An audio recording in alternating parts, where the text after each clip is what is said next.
Today we're diving headfirst into the wild, reckless, and absolutely unpredictable world of the Brute class.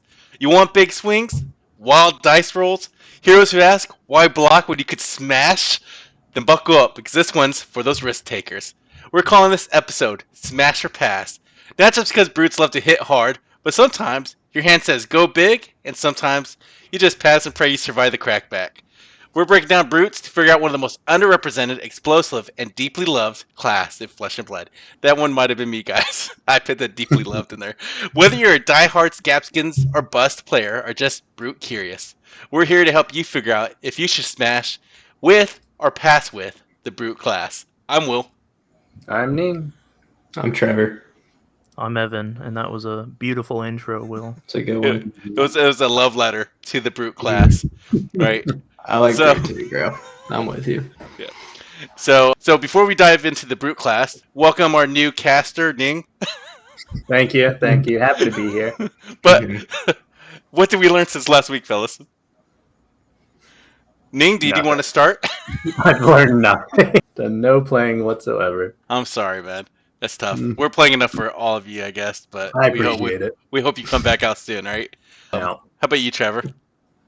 Still just puffing for me. That's pretty much the only thing I've been playing and still just getting more familiar with the deck. But it's super fun. Still really enjoying it. I went back to Syndra, Victor wasn't working out. Syndra worked out quite well for me. I beat the crap out of some puffin, some little puffin chump. Oh no. Team kill? Yeah. It was 20 people at the armories and we always fight each other. I think Keenan's doing it on destiny, purpose. Baby. Yeah. It was really funny though when I swung a dagger for one at the end and you had a full hand and you said, Yeah. you showed me your hand of 4 items and I said, Oh no. That's painful. Yeah, that wasn't great. Yeah. Most of the time the deck's fine though. Yeah. Yeah. I mean, it ran consistently against me the week prior, so and I couldn't stay for Tuesday, unfortunately, but I did show up for Sunday's armory, and I played Gravy Bones. And you know what I learned? I learned that pummels don't necessarily belong in Gravy Bones because I took them out, and lo and behold, I went 2-1, losing to another Gravy Bones.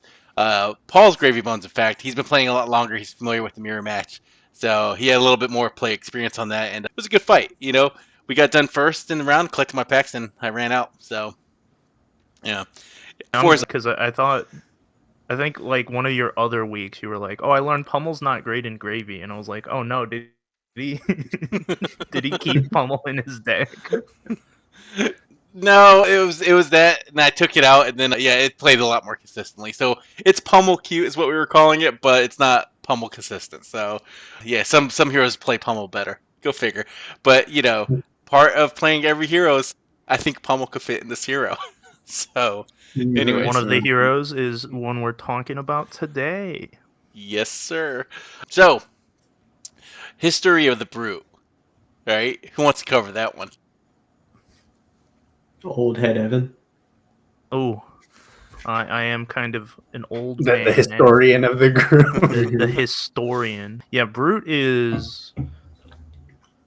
It might be strange to look at, because Brute currently has the least number of heroes in Flesh and Blood at only 3, but weirdly enough, it's also one of the oldest classes in the game. It was literally in the very first set. Rhinar was in the very first set, Welcome to Wraith. And yeah, so it's a bit weird that classes like, for instance, Assassin, that we talked about last week, came out much later, and now there are 5 Assassins, only 3 Brutes. Luckily, we are getting a new set in about a month and a half that will rectify this injustice, and so we'll be getting more Brutes. But Brute for the longest time, very powerful class in Blitz. It's had its struggles in Classic Constructed, though it did have a time in the spotlight during heavy hitters, which I think Trevor and I have mentioned is one of the best formats in the game. So when Brute is good, life is good for all us Flesh and Blood players. And there was a certain meta, like a short window, where Brutes kind of slid right in and was doing fairly decent recently. And I don't know if that was right after the Hunted released, but before High Seas. But there is a window where Brute really had the ample time to dine rich, on their corpses or the feast of its victims. I don't know, something like that, right? But we could talk about that too. But let's go into some of the key concepts of what makes the Brute class, right? Who wants to cover the first one? Sure. I guess one of the key concepts of Brute, some more than others, is Intimidate. So Intimidate is a keyword that results in your opponent, a random card in your opponent's hand being temporarily banished. And then at the end of the turn, they will get the card back. So mainly this just kind of pushes the card away so you cannot block with the intimidated card, and it helps brutes sneak damage past. So it doesn't necessarily take cards away like Assassin, but it is annoying to deal with when your defense reactions get banished, and suddenly on your attack turn, now you just have a handful of defense reactions. Yeah. Yeah, and if you intimidate enough times, then if your opponent doesn't have a hand, you can push through some big damage. Mm-hmm. And we could talk about the whole Rhinar hero's power toward the end when we're talking about Rhinar himself, because there's a kind of a cute way of thinking about his power. I know Eugene C. is a very famous Rhinar pilot, and he talks about this specifically. So when we get to Rhinar, we'll open that up, and I'd be curious to hear your guys' thoughts on it. But yeah, Intimidate's such a key concept to the Brute class. I mean, sucks when it's played against you, but especially when it rips the card that you absolutely need them not to grab. Even if you get it back, but when that defense reaction comes back and it's, at the end of your turn, right, or at the end of the turn and you go into your attack phase, then it's a little bit different, right? So, Mm-hmm. what's another key concept of the Brute class? There's a pretty general concept of risk and reward. In Brute, you'll be gambling a lot. I think the classic is Scabskin Leathers, which has the potential to give you 3 action points or end your turn immediately. And there's a few cards that'll do stuff like this, like cards like Wild Ride and Pulping will make you draw and then discard a random card. So you'll be pulling a card off the top of your deck. Need to hit something that has 6 or more power to get the bonus effect. And you're pretty much just weighing your options of, is this going to be the best thing? And usually it comes down to a deck construction thing where you want to have a good amount of 6 power attacks that'll keep you from missing on these certain hits. But yeah, there's a lot of these draw discard effects. Like these draw discards, there's just random discards that'll ban it or discard something from your hand. So you need to make sure that you're mitigating the risk that you won't hit a miss. And then there's also Beat Chest, which will allow you to choose a card to discard from your hand. So mitigate that risk, but still kind of doing this whole discard effect. Yeah. And I know another key concept, and Evan, feel free to back me up on this, is the mini 6 powers that we have already looked at. Like a lot of their red cards are just a base 6 power across the board.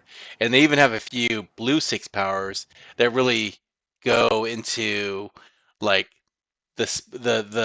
heavier spotlight, right? They always say that Rhinar is just one blue 6 away from being overpowered, right? That's how rare these are, but they're so good for a lot of that Brute's identity, Yeah, right? it's true. So yeah, I think we've talked about the randomness of Brute quite a lot, and Brute is a very random class, by far the most random out of any hero in the game. But the other big key one is, as you mentioned, 6 power. So Trevor sort of talked about how, Brute does a lot of random discarding.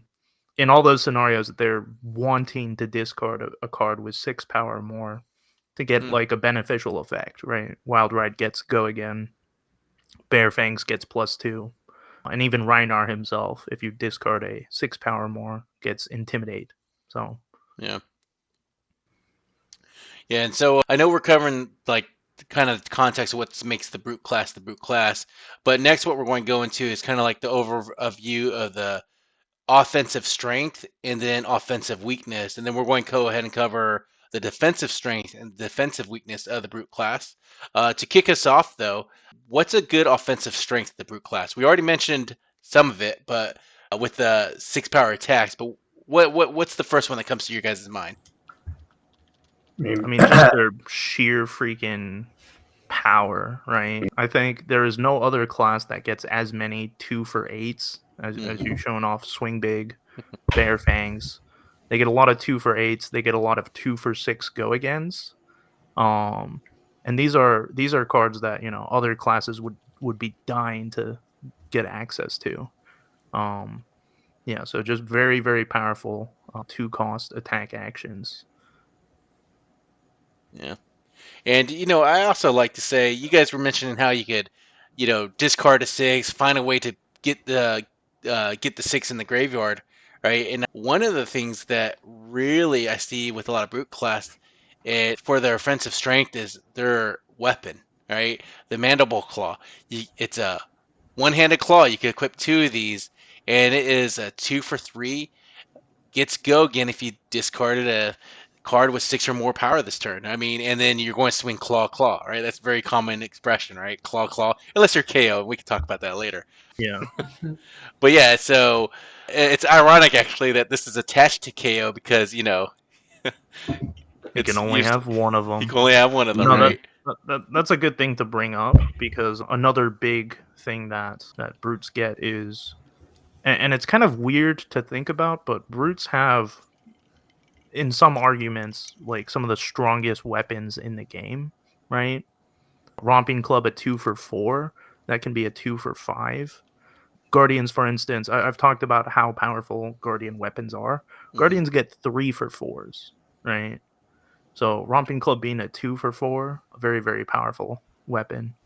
Yeah, Ball Breaker right here. Funny card. Love the name. And then even, as you mentioned, Mandible Claws, right? Like, you compare Mandible Claws to something like Searing Emberblade. Searing Emberblade is a very, very powerful Draconic Ninja weapon. It's 2-for-3 go again, and it's 2-handed, right? Mandible Claws has a slightly harder go again condition, but it being a one-handed weapon means like that's a very, very powerful weapon. So yeah. And I think I learned this from you, Evan, but a really good weapon could really lead you to play mid-range, where you could shift between like a defensive tech deck versus a full offense. Because if you got the claws and you keep on pitching into your weapon, you're going to still have a higher deck count, even if you're discarding a few of these 6s, right? You always swing these high-value weapons, right? Yeah. So, and there's a lot of defensive cards out there that's not even specific to the brute class, but just generic. We got, Shelter from the Storm is the newest one, but Sink Blows. It's funny that you mentioned that, because one of our locals, Randall, really cool guy. Shout out to you, Randall. Mm-hmm. I think he's done quite well. I think he top 8'd a calling, actually, playing brute, where he played Rhinar, and all he did is he swung Romping Club. He just played defensive cards. Yep. He played buff cards to buff the Romping Club, and just 2-for-4s will win games. And so, Randall, shout out to you, man. I remember like looking at your deck. I was like, I don't understand this deck, Gary. And then it was a pure numbers deck. Totally kind of not like, he took the essence of the brute and took out like a lot of that random factor. I don't think in this deck he was playing Blood Rush Bellows, which we'll talk about in a second for the viewers. But correct me if I'm wrong, Evan, because he didn't see the value in it, because a lot of his cards weren't just Blood solely Rush for isn't this. as good in a deck like his, right? Yeah, he was right. Playing, like, Blood Rush is at its best with claws, for instance. But yeah. I mean, that's sort of the key of brute. Mm-hmm. Well, not the Romping Club. That's kind of like a fun little side thing that can work. But the big strength of brute, we've talked about how big their attacks are, but they also get go again, right? Mandible Claws has go again. Scabskins can gain extra action points. Yeah. Once again, I'm a Guardian player. I would kill for go again, and brutes have attacks just as big as Guardians, but they get natural go again. They just can very easily go wide. So that's one of the key benefits of playing brute on the offense. Yeah, and you said it, but and we're going to mention Scabskins a lot. I know if you're prone to playing those drinking games, every time I mention Scabskins, take that shot. Your liver won't be able to handle You'll it, right? die. I love Don't this. do that. I love this card because it fits in almost every time we're going to talk about the different parts of the brute. I'm not saying that this card's the sole identity of the brute, but if you're behind, you can roll Scabskins. You need to go again, you can roll Scabskins, right? You only have a 16.5% chance of not getting the outcome you want. That means you have an 83.5% chance of getting either break even or more, right? I'll take my shot with the 83.5% chance, right? We'll talk Anyways, about it more in the myth section. I yes, disagree. yes. Okay, little Great. teaser for you Scabskin. fellas, Weakness. right? Scabskin. Which it fits in there too. We're going to cover that. But let's talk about the offensive weaknesses. I guess, Mhm. Ning, do you want to cover the first one? Are you talking about having no lubricate whatsoever? A I pretty mean, big what's one. even the point of playing brute, to be quite I honest? know what I'm thinking. Every week, it's never leaving the script. Classic. No, I think the one of the weaknesses for sure that's really noticeable is it's one of the classes that do not have reactions inherently, right? It plays some generic reactions, but as far as brute reactions, I don't believe one exists. So whenever you're playing against a brute, you can always look at the card and, for the most part, trust that the amount of damage that's coming in is the correct amount that you need to block out. Now, Ning, Mm-hmm. are you sure about that? Why don't you tell me, Evan? Because I think I alluded to it before. Yeah, pummel. So Mhm. decks like Well, Kayo, for instance, they don't run pummel, but historically pummel has been very strong in brute. I think Rhinar and I don't think Levia runs it anymore, but Levia and Rhinar historically have run it. Yeah, there's definitely decks that run the pummel. The Rhinar will run pummel more than any of the other two brute heroes. I think it's because Levia just doesn't have the space to fit in a full suite or even like a three of. But you guys can talk about Yeah. Levia a little bit more. But she might run one of, or maybe two of, just to kind of keep your opponents guessing. And it'll come in as a Well, kind I'll of. say Ning, like you are definitely right to a certain extent because we Mhm. talked about how strong like all these draw discard attacks are, like Mhm. Wild Ride. If you put pummel in a deck with Wild Ride, you're just asking for trouble, right? Yeah. So that's why historically, people ran pummel. Nowadays, no. Mhm. It leads up to the second Because part of the title of this cast, where it's you smash or you pass. All right, if you discard that pummel, you're like a pass. So yeah. Yeah. fair And enough. I would Fair enough. almost argue like Pummel could almost be face up. Like if you see that this brute isn't playing Wild Rides, isn't playing Pummel Pings, isn't playing Bear Fangs, they're probably on Pummels, Yeah. And if they come at you with like a 2 for whatever, 2 for 6, and they have one floating Tunic up, one card in hand, you can probably suss out the Pummel. Yeah. Yeah. Like, Yeah. So I would still kind of consider it almost face up. There's not really any like surprises in the turns. But yeah, so That's but fair. to his point though, there are very few reactions, almost Mhm. none, and one is the only one we can really think of. I don't think of any others that would run in a brute deck other than probably the pummel as a reaction, right? So, absolute Yeah. to Ning's point. I think the wildest one was you trying out blue pummels for a while, and that was interesting. I think yeah, I tried all sorts of things, but sometimes it works, sometimes they don't. Mhm.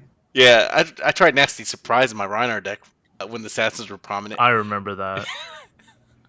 Didn't work out very well, but it was a blue block 3.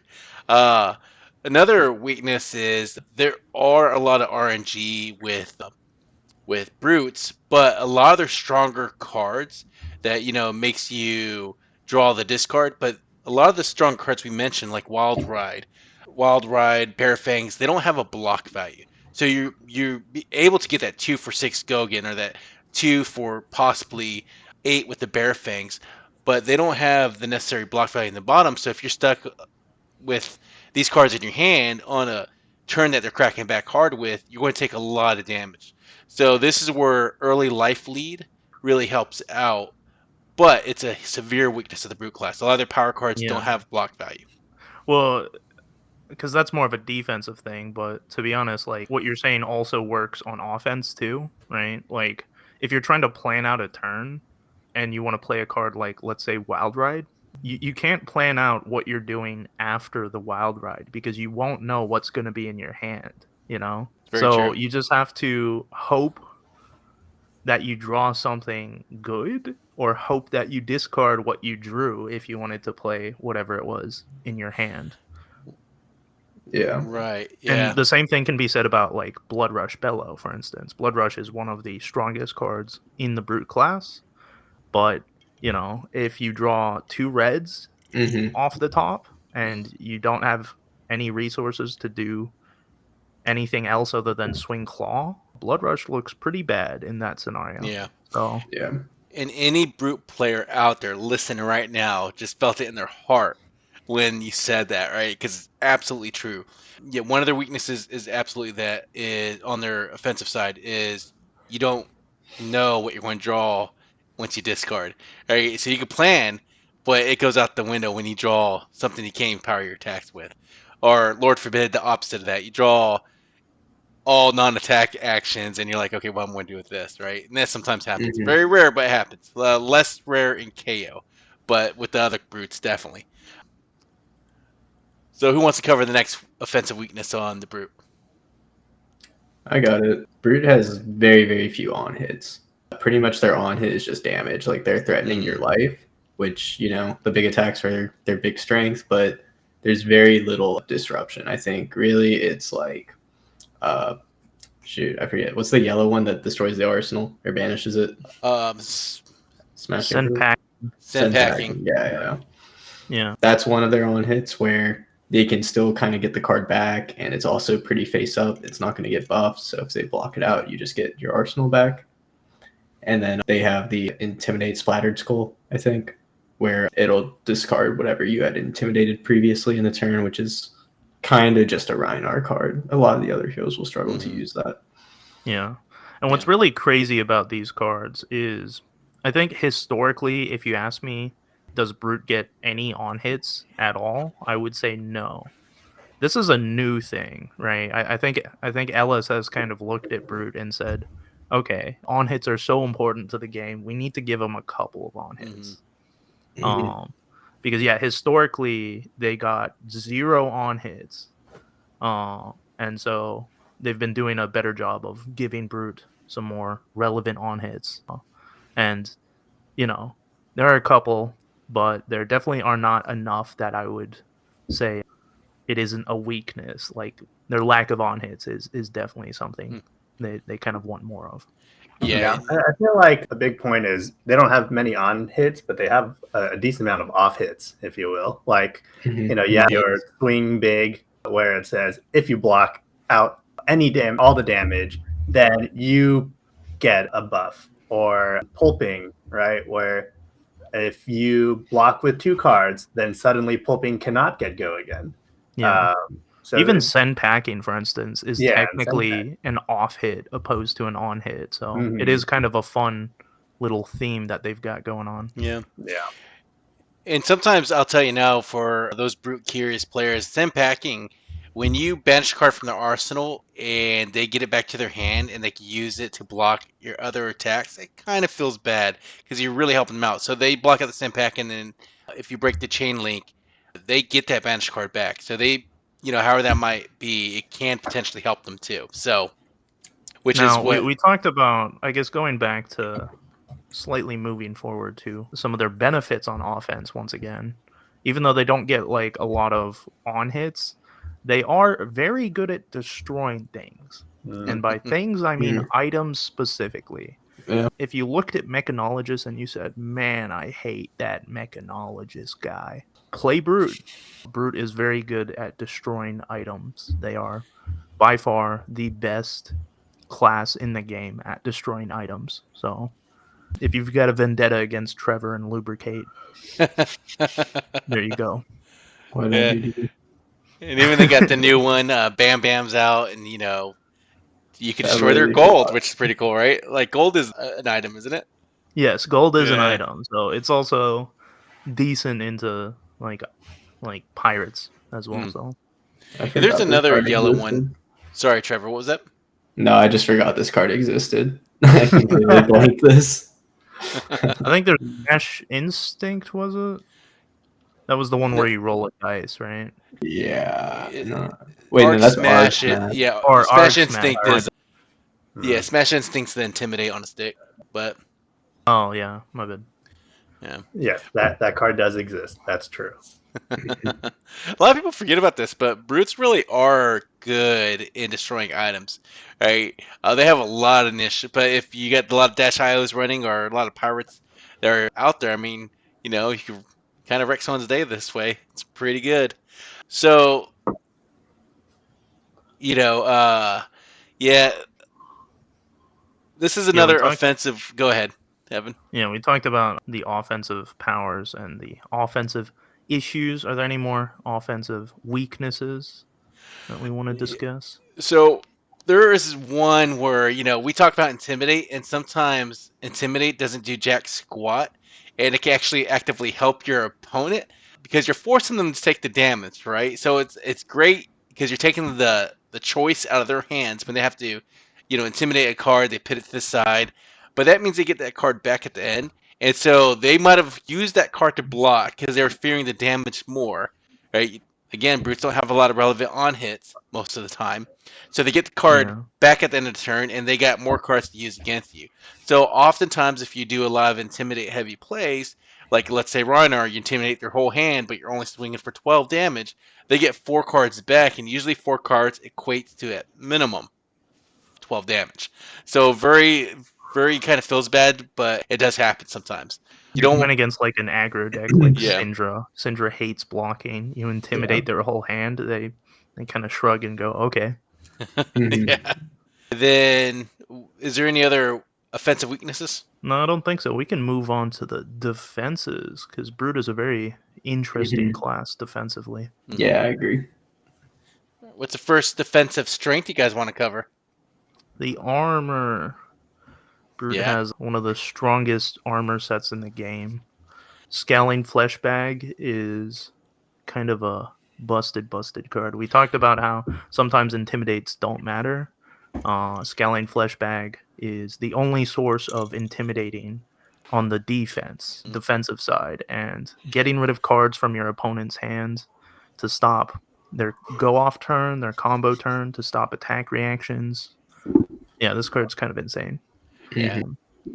And we showed off Scabskin Leathers as well. For many of you smart players out there, you will choose not to roll it ever, and you will choose to use it to block.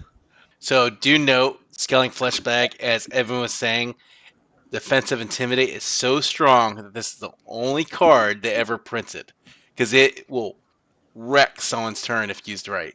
Like, it's just a hard stop sometimes. It feels fantastic.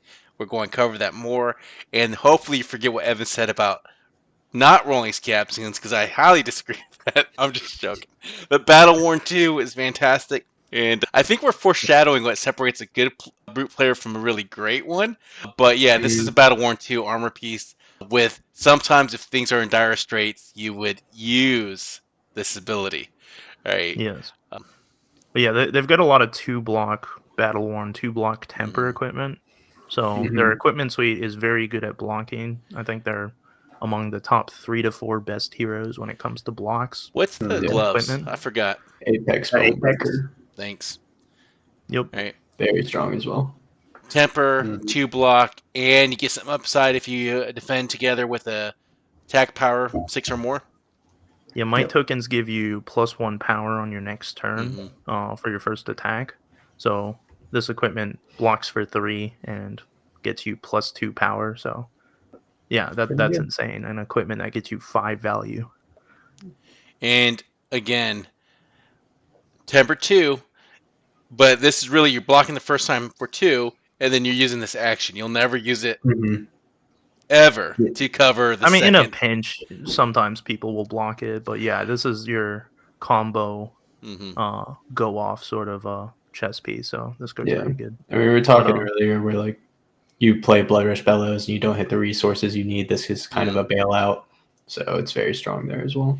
And you know, Savage Dash, I guess we can read them out. It's, action, destroy this attack action cards with 6 or more power. Costs you 1 less resource to play this turn. Go again.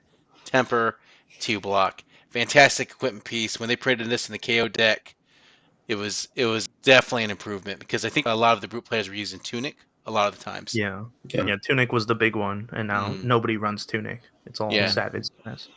But like Yeah. even we talked about like they've got a lot of good blocking equipment, but Mhm. weirdly enough, they also have good arcane barrier. They get Skullhorn, which is one of the few pieces of equipment that has arcane barrier too. So I'm not gonna say they're good against wizards, but they have good equipment into wizards, right? Yeah, so overall against both arcane and against like physical damage, they've got like a very, very solid set of equipment. Yeah. I think the wizard matchup is very high variance in a lot of the matchups, but yeah, having the skull horn does help in AB, AB2, AB3 going into that matchup, especially if you are playing the multiple blues that they have. You could pay for the AB2, so or Yeah. AB as well, I should say. But But yeah, so they've got very great equipment, and weirdly enough, and we will bad for I guess foreshadowing, but we've talked about some cards that don't block super well, but overall, I think brute cards block very well. Like a vast majority of cards brutes get blocked for 3, with a couple key exceptions, unfortunately, that we'll go over in a bit. they also do have a really, really strong gotcha mechanic for new players, or sometimes people forget about it. It is a brute defense reaction called Reckless Swing. This is probably a really strong defensive strength that brutes can employ. You do have to discard a random card, and that discarded card, if it has 6 or more power, does 2 damage to the attacking hero, but this can close games out. This also helps if you don't really have that blocking card, right? Like the pulping or the wild rides, then that in conjunction with the reckless swing, you're able to block 4, deal 2 damage back, which you're on rate in this case. So, and it might just close the game out. So, Yeah. I literally the first armory that I brought Levia, I think years ago at a Blitz armory, I brought Levia, and I went 3-0. Every round, I killed my opponent with Reckless Swing. So this card's really good. yeah, Do know still good it's too. not great. Like it's not a good defensive card. Like on an average turn, I'm not happy with having to defend with Reckless Swing. Mm-hmm. It's at its best like when your opponent's at 2 and it closes the game by itself. Yeah. But yeah, this is a very strong card and a very This key is defensive threat.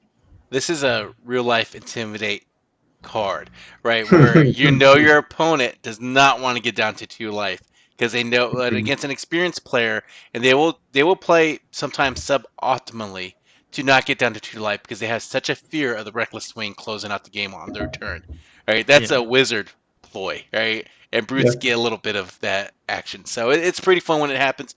But Evan's absolutely right. You're not trying to play this as a defense reaction. You're playing this toward the end of the game, probably second cycle to close out that game. That's kind of when this shines.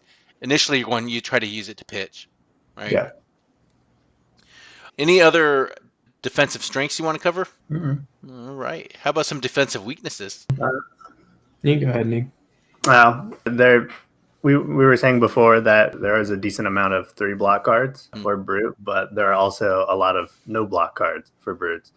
I suppose you won't necessarily see that often in Rhinar deck, but in a Kayo deck that's a little bit more aggressive, you will definitely see all these no blocks. So it's pretty fun to, be in the end game and poke with a dagger and they say no blocks. And you as the assassin player think it must be because they're strategically trying to, maximize their value for blocking. No, they just can't. And so you get to sneak some damage in like that. Yeah, Trevor, how did your mech game get lost? During a raid, you didn't have no block. Brutes very much have that same play line at times, right? It just happens, right? It's unfortunate, but yeah. They don't actually have that many cards that don't block. The issue is all the no block cards are just so powerful that they just kind of say, okay, we kind of have to play all of them, right? Right. Yeah, and it really is a facilitator for like a lot of the play strategies out there. For like Rhinar to Intimidate on a stick, right? Like you want to see wild ride, so you're playing a few of these in your deck, and Kayo needs it because it's his, it's his deck strategy. You know, he's playing the reds, sometimes the yellows. So yeah, you're playing a lot of no blocks sometimes when you're fighting brutes. And we'll cover that when we Yeah. talk about the specific heroes. Is there I any think other? along those lines, right? Like you're playing all these random drawn discards, and you really want the discards to have 6 power or more.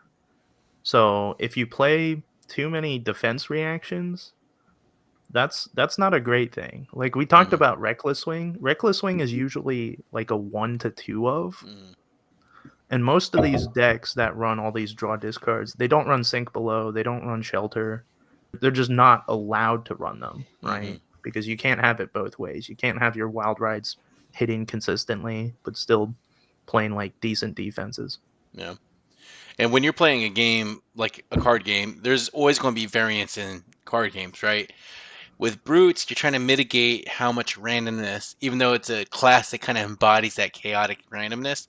But you're really trying to curtail that to a certain point. Like Evan was saying, you can have too many things that are good, but doesn't really go toward the brute's play plan. Which, you know, if you're playing mid-range Rhinar, yeah, those defensive reactions will help out, but you know, every one you throw in is another chance for you to miss that, you know, draw and discard a 6, right? And that's kind of the major weakness. You want to play them, but you really can't, right? So, all right.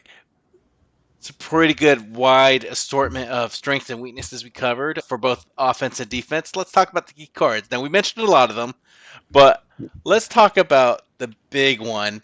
I would guess this is the number 1 brute power card, right? Blood Rush Bellow. Yep. Yeah. This wins games. If someone does Blood Rush into Blood Rush into Blood Rush on you, you will lose that game. Like, you can't. It's too much damage. Sometimes if a brute will lose simply because they did not draw the Blood Rush Bellow, or they drew it and they didn't get the right combination of cards they needed to close out that game. It was a suboptimal Blood Rush Bellow. Now, once again, to note, and maybe we should show the Mandible Claws again, because Blood Rush Bellow actually looks pretty mediocre, but when you play it in combination with Mandible Claws, right, all of a sudden your Mandible Claw is now a 2 for 5 go again, and you have 2 of the claws, so 4 for 10 go again, and then you can play some random attack action from hand. Yeah. And it also gets +2. And let's talk about the cost curve too, Evan, because you said it. Blood Rush Bellow is a yellow pitch, 1 cost, 3 block card. You're not really going to ever try to block with this card. But the first text is, as an additional cost to play Blood Rush Bellow, discard a random card. You would very seldom play this card if you have misses in your hand, because that's just an absolute feel bad. It is a nut check, right? You do not want to do that. It feels so bad, right? But it's also such a trigger for every other thing the brute wants to do. As soon as you pay the cost, you discard that random card, and it is a 6 or more power. You get to draw 2 cards. Blood Rush Bellow gets going again, and all your brute attacks get +2. And as Evan was saying, the Mandible Claw has, if you discard a card with 6 or more power this turn, Mandible Claws go again. It's just a natural way of progressing. So yeah, you said it's really like a 4 cost 10 attack, right? Which is fantastic. And go again. And you're on the cost curve for everything else. So you play Blood Rush, you got the 2 floating. You can still do the Mandible Claw for 5. You got to go again, see what your opponent does. Usually they take it. Then you swing another card. You pitch a blue or a yellow, and then you swing another attack. So there's so much great resources to this as well. The Blood Rush Bellow turns is why Levia and Rhinar and Kayo can swing 20, 25 plus points of damage in a turn. Yeah. And it's also why, like, we talked about Romping Club. Romping Club is a very powerful weapon. Nobody really runs it because Blood Rush Bellow is such a strong card, and Blood Rush is not great unless you have Mandible Claws. So I think, Will, we talked about it before. Once KO rotates, brute players will not know what to do because they will lose the Mandible Claws. Unless they do the Kasai thing and make the reviled KO get attached to that Mandible. I'm just saying, we'll talk about the new heroes coming up, but you know, he needs a weapon attached to him, and it could be Mandible Claw because they're foreseeing that this is a potential issue. and they want to keep the Mandible Claw around for the Brute players. But we'll talk about that more going on. Any other key cards that we haven't talked about? I know we talked about Scowling Fleshbag, Scabskin Leathers, which we'll talk about in a second. Savage Slash, Reckless Swing. We talked about the big Swing Bigs. Probably one of the more expensive cards in the deck is not the Blood Rush Bellows, but the Swing Bigs. It's getting a reprint. Is It's it? a ProQuest promo now. So there's a new Swing Really? Big. Yeah. Interesting. Didn't know that. I didn't see it. Was it on the keynote? It was, yeah. But yeah, Swing Big 2 for 8, and Pretty as good. Ning mentioned, if your opponent is able to block it out, they get a Quicken token. This usually doesn't matter for those who don't remember. Quicken token is gives your first attack from a weapon or attack action go again. So it doesn't work on allies, for instance. Important with Gravy Bones. Yeah. But yeah, Swing Big often enough, if they're spending 8 whole block value to block it out, the Quicken probably doesn't matter Mhm. most of the times. Yeah. You don't care. Yeah, so because of that, often enough, this is literally a 2 for 8. Hmm. And sorry, Evan, yeah, go that's ahead. insane. Most cards that are 2 cost swing for 6, getting 2 extra value just for free, just for being a brute. That's pretty good. And especially on a Blood Rush turn, this is, 2 for 10, right? I mean, can't beat that value. Yeah, if your opponent goes claw for 5, swing big for 10. Yeah, you're pretty happy. Yeah. It's funny enough, I was reading the text on this card, and Savage Land Politics is very similar to dating politics. So, Good to know. then, let's see. I did want to mention another key card. Rushing Beatdown. We haven't talked about this a lot. This is one of those cards that were kind of... It's an older card.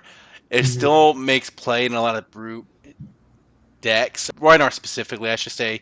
It's kind of Intimidate on a stick. It's a 0-cost card. Your next brute attack this turn gains. If this attack is defended by less than 2 non-equipment cards, it gains +4. So they block with 2 cards in hand. That +4 goes away. It has Intimidate and has Go Again. It blocks for 3, and this is a Rainbow Suite. The yellow will have +3. The blue will have +2. What do you guys think about this card? In general, Like it. I think it kind of like combos with itself a bit, right? Because you're intimidating them, and then the more intimidate stacks you get, then it's hard for them to block with 2 cards. So I like that. I think it's definitely best in Rhinar, but it can close out games and other heroes with a cute combo is like this with pulping, because it gets dominate, so it's hard to block with 2 cards, so you'll get to buff it, and then like your range is extended. Yeah. So it's like good closer. It's a blue block 3 if you're running that one. But like Yeah, it can also make hands awkward too, right? Like Intimidate is random, so randomly getting rid of one of your opponent's cards in hand, and then saying you have to block with 2 more cards from hand, that can cause issues even if you can't intimidate a lot of times. But yeah, Barraging Beatdown, it's a key Rhinar card that was very powerful back in the day. It's fallen off a bit today. The blue one still sees play in both Rhinar and Levia, but still a strong card. And if Rhinar gets a couple more good ways to intimidate, then I could definitely see it making a comeback.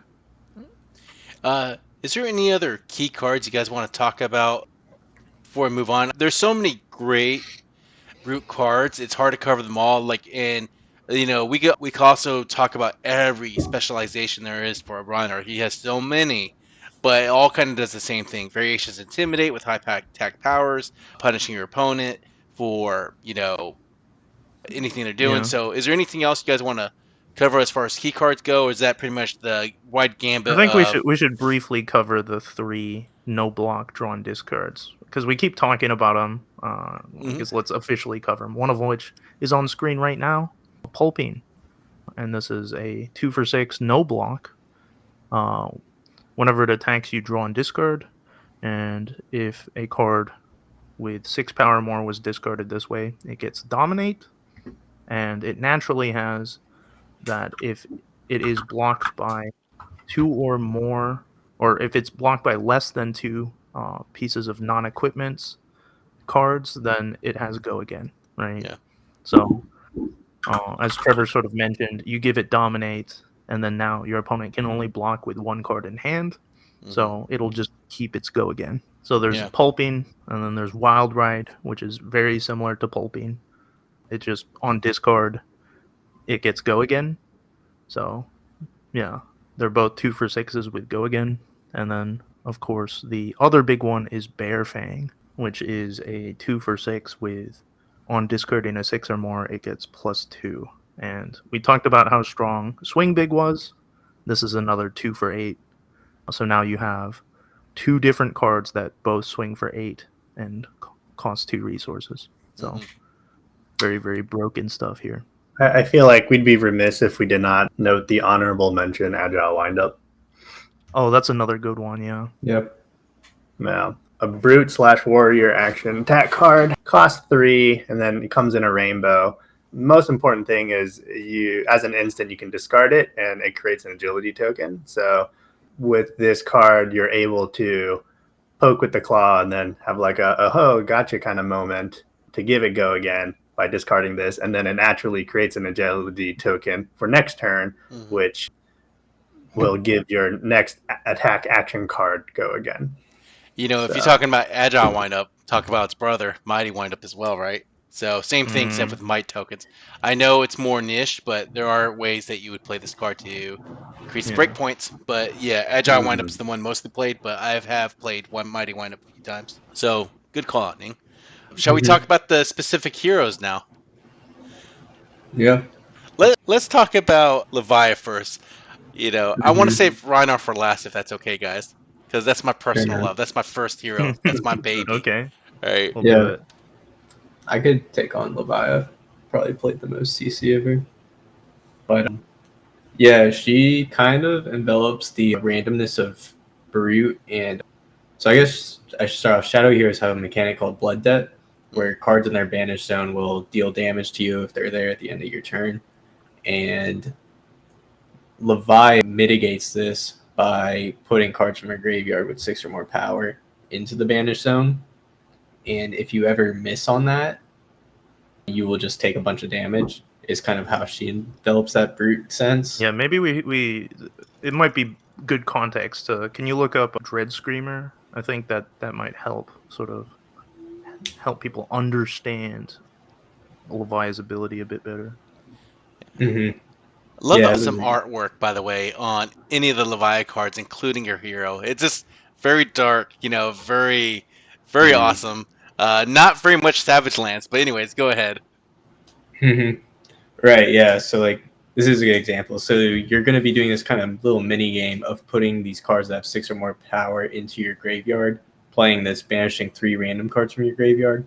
Kind of, you should be hitting a 6 power, but you're kind of hoping sometimes. And then if you do, they'll get some kind of bonus. This case, it's go again. Some of them get plus power.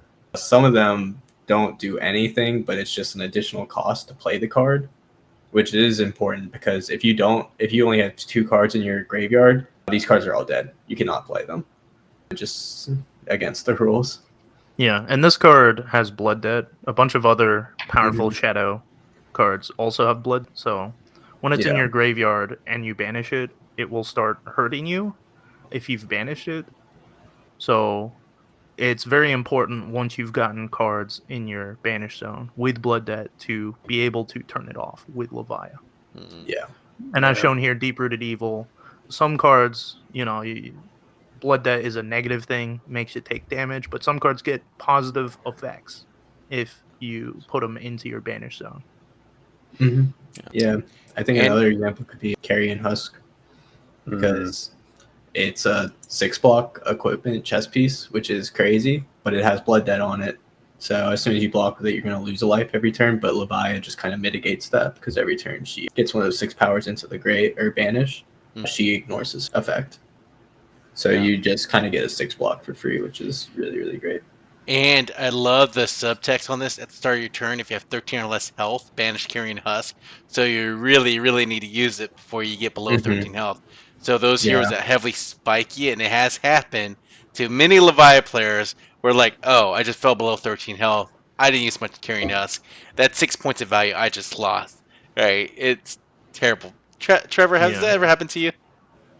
Once, but not you don't let it happen twice. Now, historically, Levia has been, and somebody cover Mansan's ears so he can't hear this, but Levia has been a pretty bad hero. She's been a bit of a laughing stock historically, and the main reason was just her blood debt cards are very strong, but Definitely the above moment rate. Levia puts a bunch of cards in blood debt, if you just keep blocking her out, eventually she will just randomly kill herself in the late game. Hmm. And it was such an easy solution that Levia was just quite bad for the longest time. That is until they gave her a very, very powerful and unique card in Dust Till Dawn, which maybe Trevor wants to talk more about. I do, thank you. You got a demi hero, and it's very, very unique because it actually is a two-sided card. There's Levia redeemed on one side, which we have on this side, which I can't read the text, but it's something like if you have 13 or more blood debt in your banish zone, you get to flip over as an action into this hero. You have 8 health, and then all your cards lose blood debt. So you lose that downside for the rest of the game, which is nice. And if you were at like 1 health and you flip into this hero, you get your health set to 8, which is also like a nice little like +7 heal can come up. But the one that most people use, I would say, is the Blasphemous Levia Consumed. And this one triggers when you go to exactly 13 health from blood debt, which you'll transform into this hero. Blood debt isn't like a rune chant where it triggers that one instance per time when it does it. Like, I'm really glad you asked that, Will, because it actually does work like that. what? If you had like, yeah, I know, it's crazy. So like hypothetically, if you were at like 14 health and you had like 7 blood debt, you would take each of those blood debts individually. So you would take 1 damage from blood debt, go to 13, and then you could transform into this hero. And then for the other 6, you would do the other effect of this hero, which is you start banishing cards from the top of your deck for blood debt. And every card you banish will go face down, just so it doesn't recur onto itself. But I lost my train of thought. No, but once each turn, you can play a card with blood debt from your banished zone. Mm-hmm. Yeah, Right. That's the whole reason Yeah. why you do Levia Consumed, right? Yes. So every blood debt that you've had up until the point that you've had before you were Blasphemous Consumed, you can now play those cards. So those Dread Screamers that you've put in there, those like Shadow Realm Horrors, like Endless Maws, these really big attacks, you can just do those for free. So it's a as 4 an intellect extra card. hero, but when this Blasphemous Levia Consumed activates, you're really having every blood debt in your banished zone plus your 4 grip hand and whatever's in arsenal you can play it. So you're really fighting way above your intellect score here. Mm-hmm. Yeah, it's basically an extra draw every turn, which is very, very strong. Wow. So with when in Levia Consumed, it says once each turn you can play a card. So you can only play 1 card from your banish zone using this effect. Yeah. Is that right? Yeah, on each turn. There is a very... we know that Talishar is not a judge, but I think Talishar lets you play as many as you want. No, I've played against Levia recently. I think maybe they fixed it, but in the past, maybe, yeah. Yeah, X amount of times I've played her on Talishar, I'd always have to tell my buddy, all right, I can't play anymore, but just to let you know, I could be cheating and beat you. So that's one thing. There are some cards that do play naturally from the banished zone. Sure. Yeah, and that's different for sure. Okay. Yeah. The other thing that is kind of annoying with Levia is you have to sleeve all your cards in the same color. Yeah. The reason why that is because technically speaking, when you block with your equipment and they are, blade break or used up or whatever, they do end up in the discard pile. And with her effect, where you have to randomly select 3 cards from your graveyard and put it in the banish zone, those equipments do count towards that. So yeah, it's funny how a lot of people don't play that though. Like just throwing the equipment, they turn it face down in their equipment slot, and then it should just go into the graveyard. But even our locals still don't really play it that way.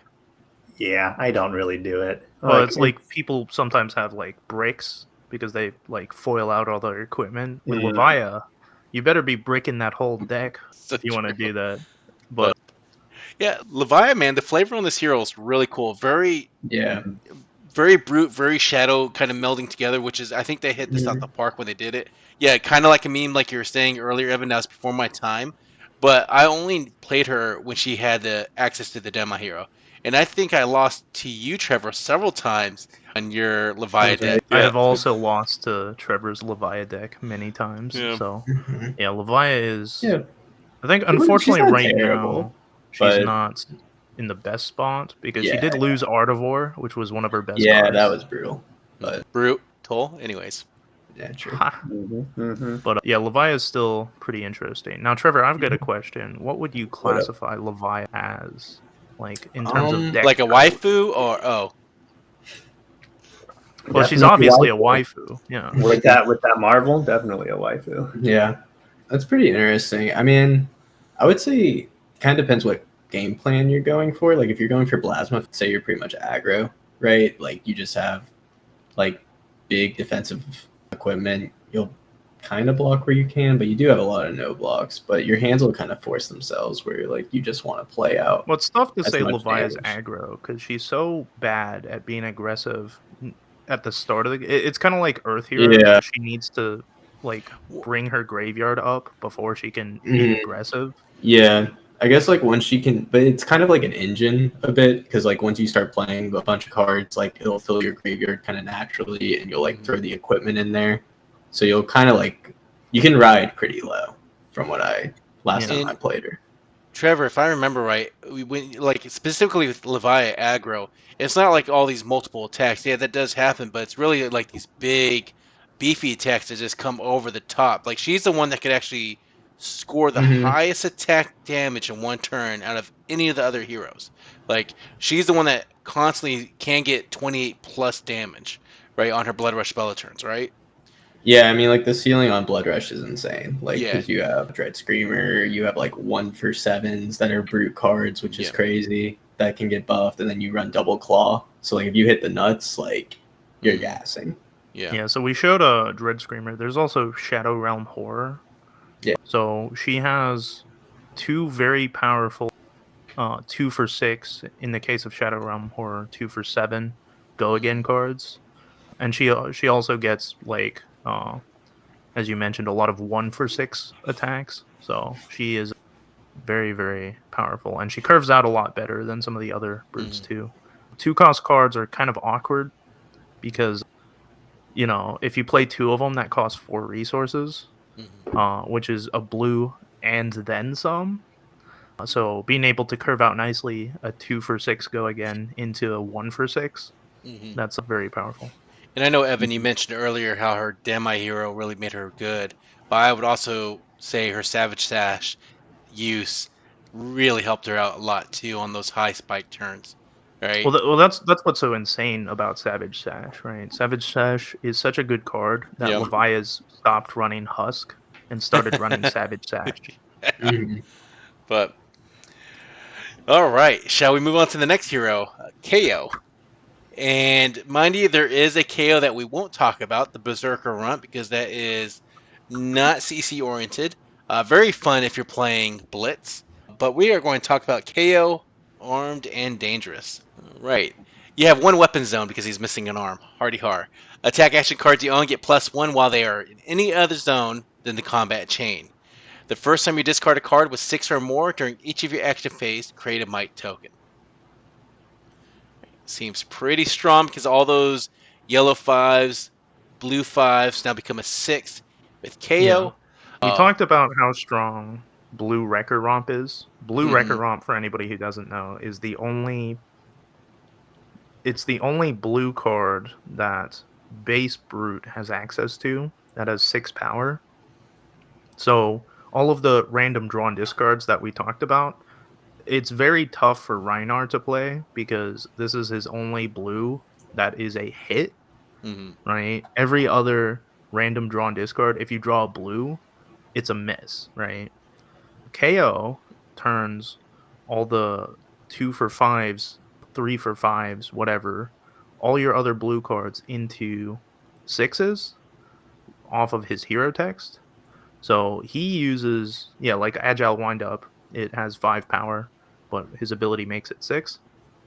So he uses the draw and discard effects extremely, extremely well. So all those cards like that we were saying with, like, let's say playing off pulping where you have to draw and discard, he turns all those 5s into a 6 because it's not on the combat chain. Yeah, and that's a good call out because the yellow versions of cards like Pulping, Bare Fangs, Wild Ride, they've seen play in KO because they are all technically 6s. Yeah, and they're all hits, right? Which again, we're talking about brutes really do a wide variance of plays. KO is just probably one of the most consistent brutes out there because of the nature of his play patterns and his hero ability. He doesn't really have many misses in his deck unless you count the Blood Rush Bellows. Happens, but generally speaking, you're not running more than 6 misses out of your 60, right? And that's really high. So, anything else we want to say about KO specifically? Yeah, we He's not only that, but you also get a might token, right? Whenever Yeah. you discard a 6 or more for the first time each of your turns, you get a might token. So that is incredibly powerful as well. It's just extra damage, extra value whenever you do the draw and discard.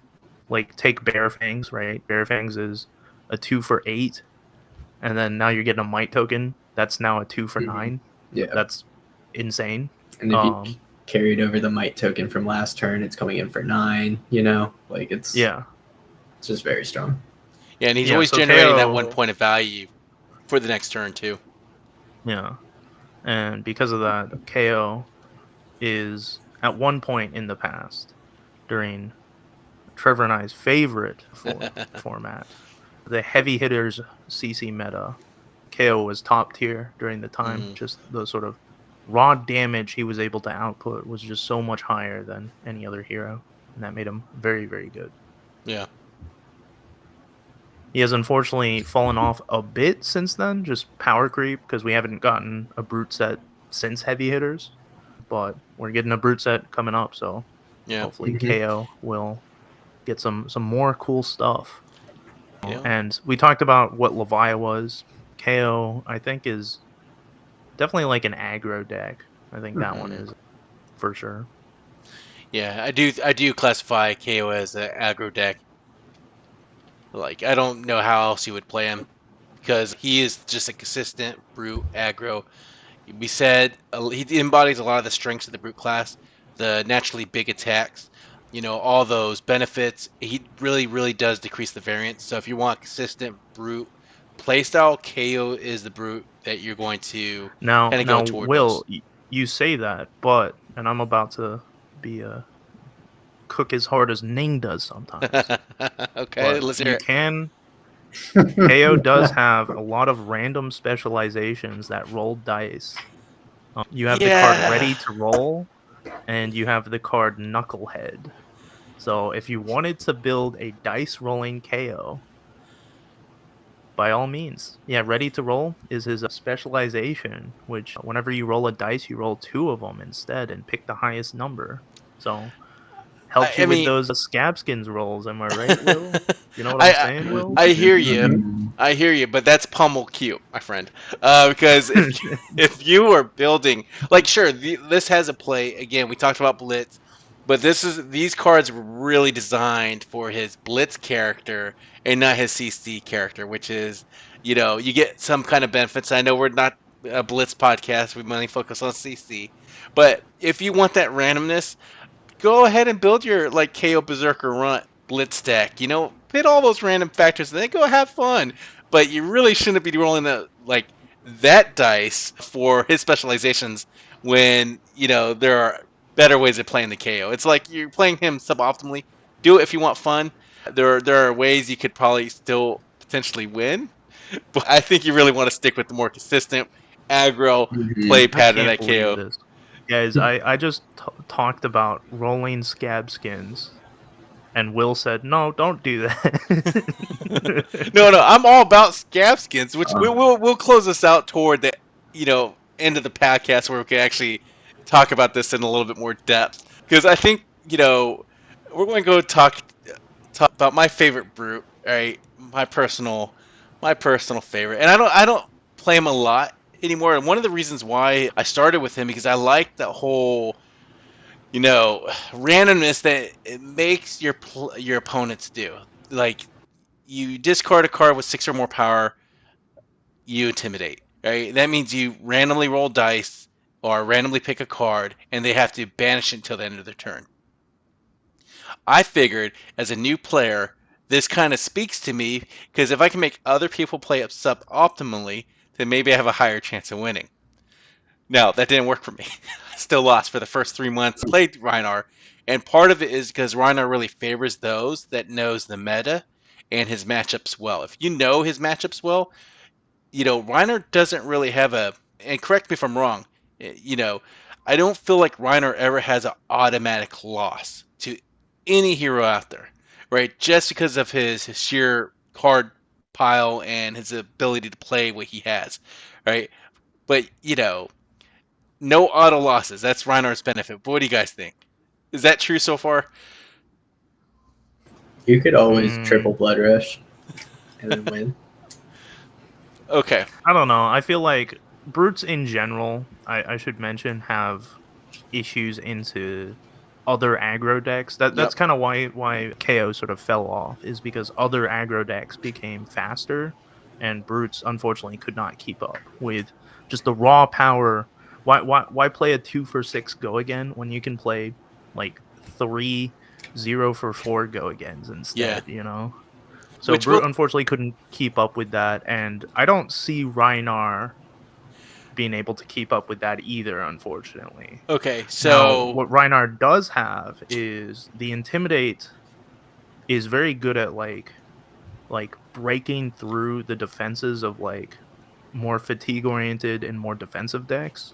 Mm-hmm. It's tough not when you're talking about Rhinar. It's very tough not to bring up the game that Eugene had. You know what I'm talking about? Versus the Florian. Yeah. Go and explain that, Evan, for those that didn't see that. Yeah, I'll give a Spark Notes version, but sure. In essence, Florian is like a super defensive like mid-range deck, and Eugene is one of the most famous Rhinar players in the world. He is quite the good Rhinar player, but he was getting absolutely walloped by this Florian. I think the life totals were something like he was at like 10 and the Florian was at like 22. And so he said, okay, my only out is to basically OTK my opponent. So he created a line of plays that basically triple intimidated the opponent and also like had like a big blood rush turn that killed the opponent from 22 just by getting rid of every card in his hand that could block, essentially. Yeah, and this was off Sand sketched plans. This was off Sand sketched plan. Yeah, so which, by the way, he tutored for Blood Rush. He Bellow, did tutor for Blood Rush, which is insane. So I was really hot on this card ever since I started playing Rhinar. I included 3 of in my deck. I know, it's a great card. It's a 0 cost 3, and any kind of time you can tutor has some benefits. You're already going to run some misses with Rhinar. The issue is what powerful blue cards you want to run. And as heroes kind of, go out of the meta, like he used to run Warmonger's Diplomacy.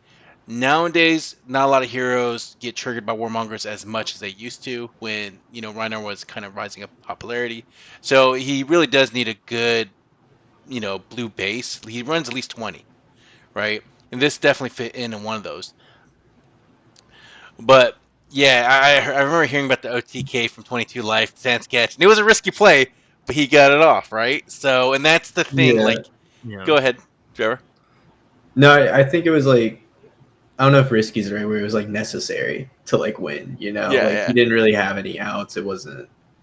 He could still do like the block what he can, send what he can, but like that's not going to win you the game. So he played to his outs, right? Yeah. Like, and that's why like Rhinar is, as Will sort of mentioned, he's not good in the current meta, but if he does stuff like that, he can beat any hero. So yeah, and I think that's where Like, you never want to rely solely on luck to win your games, like, because that's just going to feel bad. Luck rolls in and out. You really want to, play toward your outs, and your outs shouldn't be a widely variant play or like a high randomness for it to go off. You really need something consistent, right? But Rhinar can win most of his matchups, and it's out of the blue sometimes. He does have a lot of powerful cards too. The reason why I like to talk about Rhinar last is because a lot of people say, well, technically his hero ability is non-existent, right? Have you guys heard this before? Right? Like, oh, he doesn't really have a hero power. And he does. It just, because you get the cards back, it's not a lasting hero power. But really, like on turn 0, if you go first, you have a potential to bleed damage through their hands. So really, like on his turn 0 play, if things line up, you could really have your opponent start at a lower life than 40, which is a huge advantage, right? Yeah. Sometimes. Like Rhinar, because of that, like Rhinar LL'd in Blitz because of how strong Intimidate is. Especially when you're going first, for instance. Like if you can push like 8 to 10 damage on your turn 0 in Blitz, that's half your opponent's life total. Yeah. You basically win on the spot. But yeah, Rhinar, pretty cool hero. Currently not very meta relevant, but Eugene, he'll make something work, and we'll all stare in awe at his majesty. Maybe I'll bring out Rhinar and I'll usurp Eugene's throne. That's the wish, right, guys? Actually, we have a lot of Rhinar loyalists. Definitely. Yeah, there's you and Rob. Right, and Jorge also, he switched over to the Levia and he was on Kayo. So there's some Brute fan favorites out there. I personally like Rhinar. I've always have. He's a pretty fun hero. A lot of strong cards, right?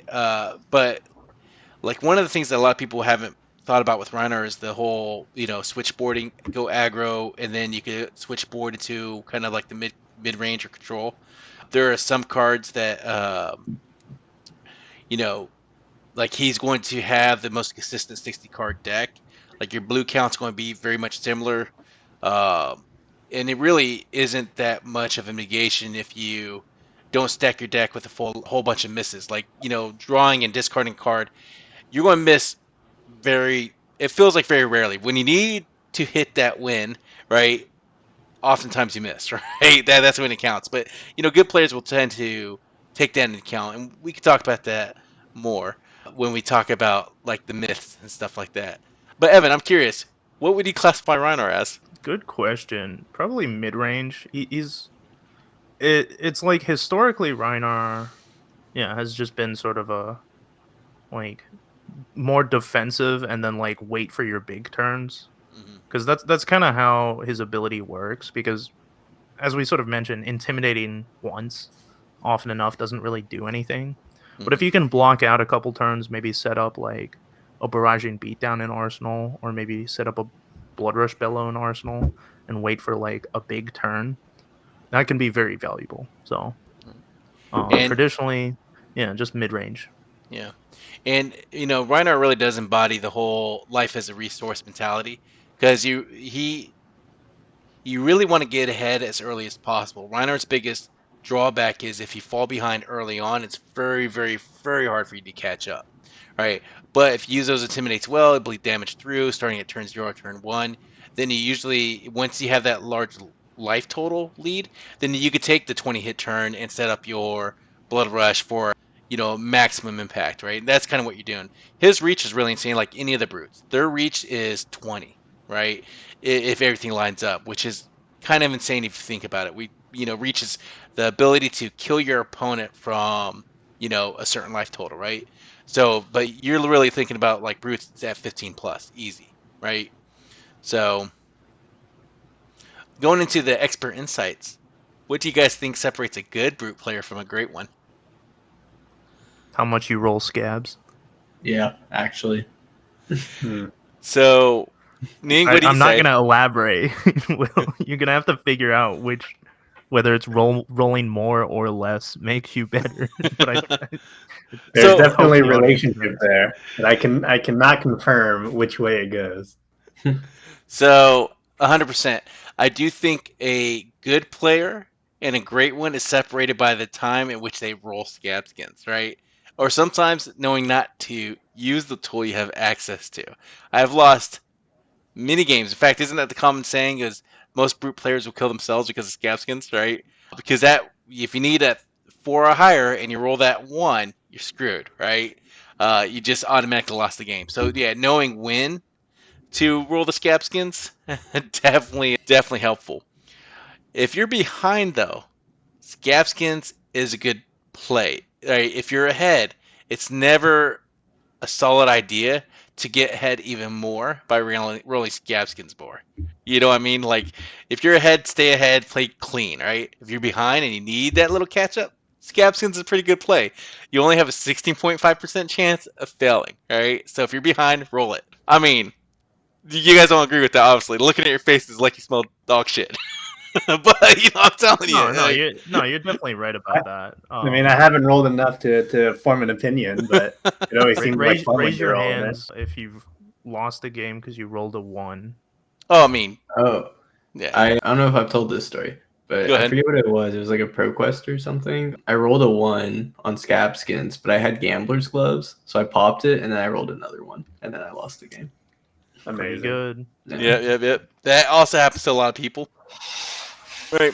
So, and a lot of people don't use gambler's gloves anymore is because the value of it isn't so strong as the Apex Bonebreaker. Yeah. Yeah. That card just has so much value because Yeah. Gambler's Gloves used to be the default arm piece, so you could actually roll Scabskins, but not anymore. And sometimes, you could target your opponent's Scabskins with Gambler's Glove, which is what Prisms used to do sometimes back when Prisms were popular and Brutes were popular.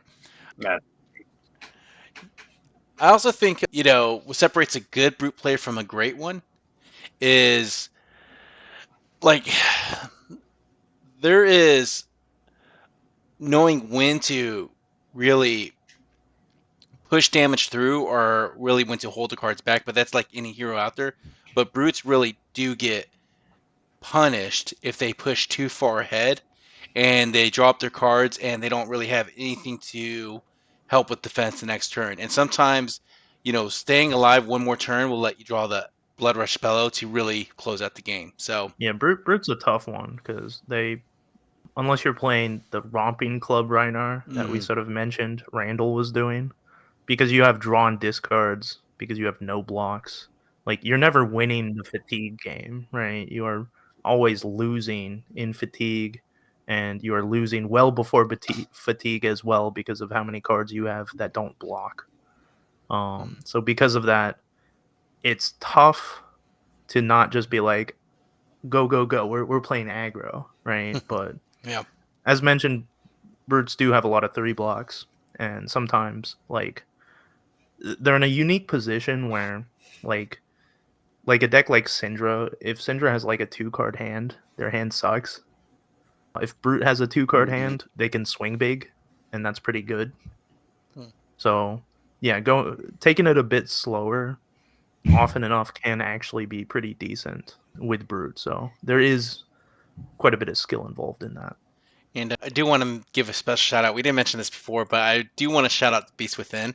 This is a card that can kill many Brute players out there, but it is also a very unique card. I don't really see a lot of these like type of cards in play in Flesh and Blood, so this is very much a Brute thing. It's a yellow card, 3 cost, 6 attack, 3 defense. If Beast Within is pinned to graveyard from anywhere other than the combat chain, banish the top card of your deck and lose 1 life. If it has 6 or more power, put it into your hand. Otherwise, repeat this process. So it's a way to trigger Intimidate and draw a card into your hand. There's other cards you could combo with this, but it's kind of a very unique card that does trigger Intimidate and other cards too. So I thought I'd give it a little shout out. But so, what heroes do Bruce not want to see? We've covered this a little bit, and what do you guys think? Aggro decks. Yeah. Syndra seems pretty terrible, for instance. Even decks like, I think Assassin, like Slippy and Mario, you only have 1 defense reaction most of the time, being Reckless Swing, if you're playing something like Kayo. So you are not good at handling D-reacts. So I played somewhat mid-range. Or attack reactions. Yeah. I played a somewhat mid-range Rhinar deck a few months ago, and I didn't have an issue with assassins or ninjas or anything like that. Syndra was hit or miss, right? But I do know from experience that Kayo would not be able to handle assassin the same way Rhinar can. It's so hard without those D-reacts, and brutes do not play a lot of D-reacts because it's a miss in their deck most of the time. You see Rhinar, it changes a little bit, and I know Levia doesn't play a whole bunch of D-reacts either. So Nope. Yeah, I think specifically for KO, Kasai is a pretty bad matchup because she's running the Centauri Sabers. KO runs pretty much all attack action cards, and Centauri's just kind of beat him up. So she actually surged in popularity when KO was the deck to beat. Yeah, that's a good call out too. I don't think any brutes really like to play against warriors for much the same reason why they don't like to play assassins. A lot of their, I mean, even Dorinthia is kind of a hard matchup because she does the selective, reactive pump or sidestep, which brutes don't like to see either. So it's very hard. But anything else you guys want to cover on what brutes don't want to see? No. All right, let's talk about Mythbusters. The first myth is brutes are all RNG. I think that one is it's less RNG and it's more mitigated risks. Yeah. Obviously there's randomness to it, but you just try to suss out what could possibly go wrong, but overall you do your best to try to make sure that doesn't happen. It's like when you go to a Coldplay concert with your side flame. It's a mitigated risk. something like that. Yeah. Okay. That's a good one. Anyways, I agree. That's culturally relevant. Amazing. So, all right. Second myth: you should always roll scabs. Yes. Yep.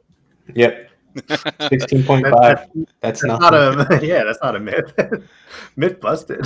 So I want every viewer out there, if you're viewing this, I want you to go out. I want you to go buy a brute deck, and every single turn, I want you to roll scabs, and then I want you to send a personal message to Will about how that went. All right. Yeah, and if you win, you can thank me. If you lose, blame Evan. I'm just joking, man. Yeah, I don't know, man. I do think that, again, we go back to what separates a good brute player from a great one. Knowing when to roll the scabs is probably the biggest thing.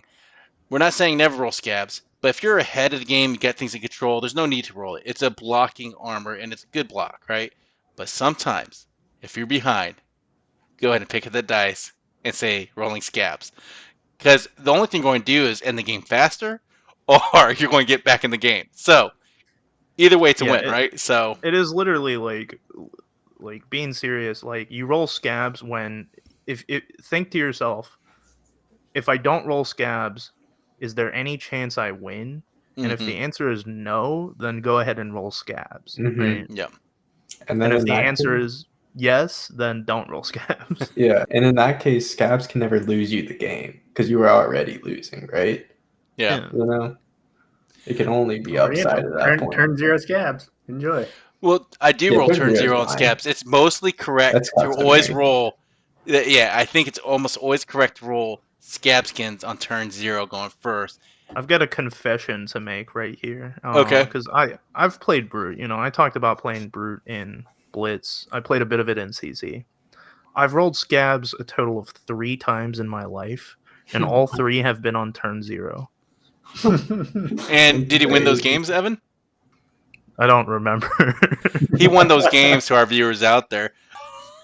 All right. So, what's a recommended brute for players to start with? KO. Yeah, Probably I think it KO. kind of has to be KO. KO is currently the armory deck, right? Yeah. Yeah, he's got an armory deck. Yeah. Well, KO is also pretty cheap just in general, right? Because we talked about all the draw and discard cards being very strong. They're at their strongest in KO, and all the draw and discard cards are commons and rares, right? And KO is definitely the least frustrating of the 3 heroes, just because it mitigates most of the randomness. So it's the most consistent of them. Though, if you want to be a real cool guy, all right, play Levia, and Mansant and Trevor here will be your best friends. Yeah. I think all the brutes have a call for certain players, but I think Kayo is the most consistent. 100% agree with you guys. If you know the matchups, you know the meta, you're an experienced player, you want to kind of dabble your toes in Brute, then go ahead and pick up Rhinar. I think if you know those matchups really well, all right, it will reward you for having good play knowledge or game knowledge. But then again, if you really want like a wide variety of things to do, like Levia is probably, I would say, has the multiple play lines, and especially toward the end game state, right, with her Demi Hero card. So, but they all have their certain benefits to this. But yeah, I know Ning was Levia curious, right? Yeah, I've looked at it a bit. I have a mostly built up Levia deck somewhere floating. At least I have most of the cards. I was building up to it. One day I'll see the light of day. Not today. Oh man, I think my Tree Aurora took that spot for a while. So yeah. So that's pretty much. Any closing thoughts for you guys before you start wrapping this up? Nothing for me. Well, whether you're rolling high with Kayo or intimidating your way to victory with Rhinar, or still recovering from Levia's blood debt, you can find me on Discord. It's midnight_WI11. And until next time, remember, every turn is a decision, every decision is a story, and don't forget, your damn Tunic